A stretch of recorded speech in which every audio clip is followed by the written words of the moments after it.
Welcome to Instructional Leadership. I'm Danica Nelson, and I'll be your instructor during this course. And I'm just super excited to begin this journey with you. Since we couldn't meet in person this year, I thought maybe it would just be helpful to have a couple videos so that you feel comfortable in what this course is about and what the course is going to look like. So let's dive in. Today's objectives are in this first video, I will address number 1 and number 2, identifying our why, and also just defining what instructional leadership is so that we make sure we're on the same page as we are moving forward. In the next video, I will also outline the progression of the course. So my hope is at the end of both of these videos, you will feel very confident that you will be successful and excited to begin this course. If you have not heard of Simon Sinek, I would definitely take some time and watch the first 3 minutes of his video, Start With Why. Very life-changing, I think. I think it can be paradigm shifting to think about identifying really why. Why would we do something? Why are we starting something? Why are we starting this course? Why is it important? And I think something important for you to do whenever you're starting a new school year, when you're starting with the new staff, is to remind everyone what is our why and to really come up with that. Because if you have those people that believe in what you believe, then you will be able to accomplish great things in your classroom, in your school, in your district.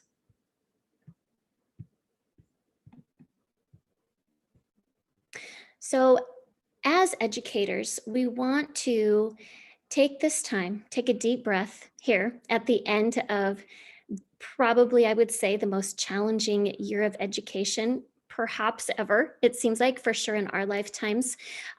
Congratulations on surviving to this day. I wish that we could be together and maybe, share some of our experiences. But I think that hopefully this summer you will have the opportunity to really debrief, to really take some time to refresh yourself. And also in this course, we want to really refocus. And we don't want these lessons that we learned during this time of COVID, to get away from us and not have an impact moving forward. So this is a great time to really consider, what is our why? As educators, why does public education exist? Why do we think K-12 education for all is valuable? And why do we support that? And really, what is the true purpose? So we got to start with why, and I hope that you will take some time. That's a deep question. I hope that you will take some time to consider that, and we will be discussing that in our first discussion question of the class as well. And then more personally, I hope you take some time to consider, what is your why? Education is very difficult. It's draining.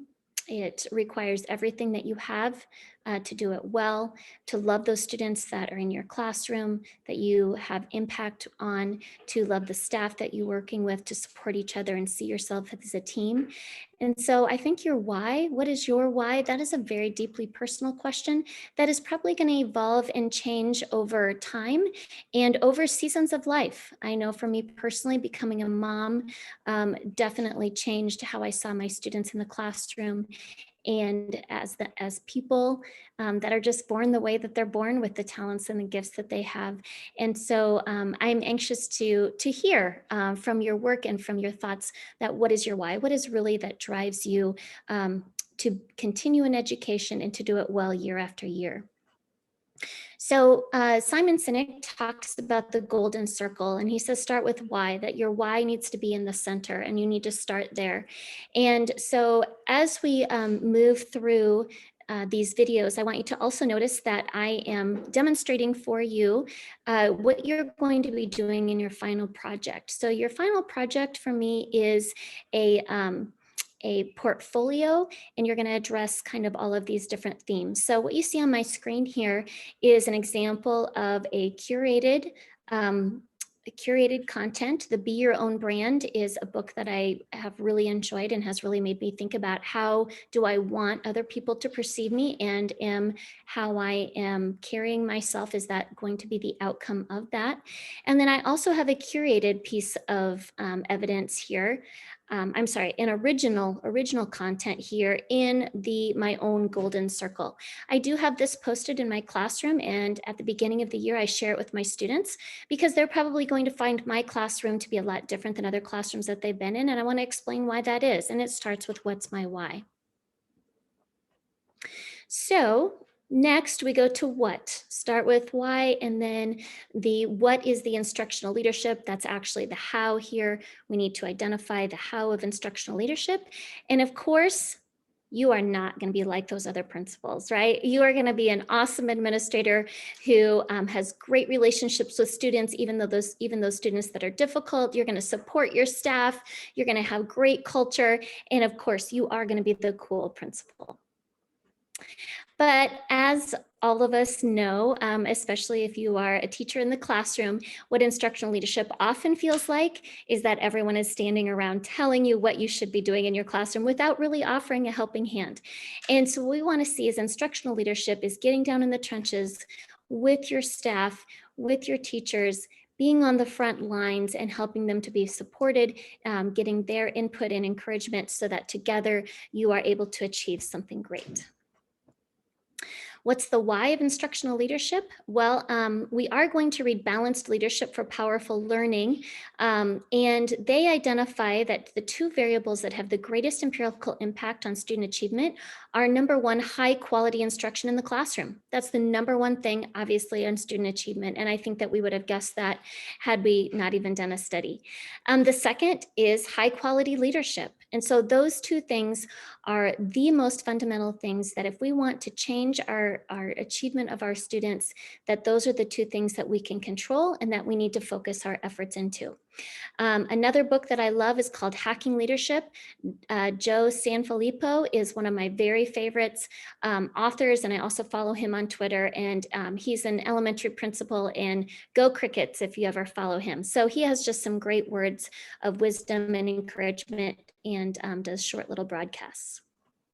So the course outcomes here, what are you going to hopefully gain by the end of this course? Hopefully you're able to articulate a vision of learning based on goals, data, continuous improvement, sustainable growth. You're able to think about how would you create a culture of collaboration, trust, learning, and high expectations. We want to learn how to maximize quality instructional programming through supervision of instruction data and coherent curricular program. We want to think about how are you going to develop the instructional and leadership capacity of your staff? How are you going to create a personal, motivating learning environment for all students to be successful? How can you promote the use of technology to enhance student learning? We're not just using technology, but we're using it with a purpose. How can we use that technology for school improvement as well? And of course, as professionals, we always want to act with integrity, fairness, and an ethical manner, modeling reflective and self-aware practices. And finally, you are going to be doing a field experience, which I don't believe is new to you, and you will have 25 hours where you will be able to participate in some field-based experiences that are going to help grow you as leaders. So thank you for listening. This is the why and the how, and in the next video, we will talk about the what. What are you going to be doing? Thank you.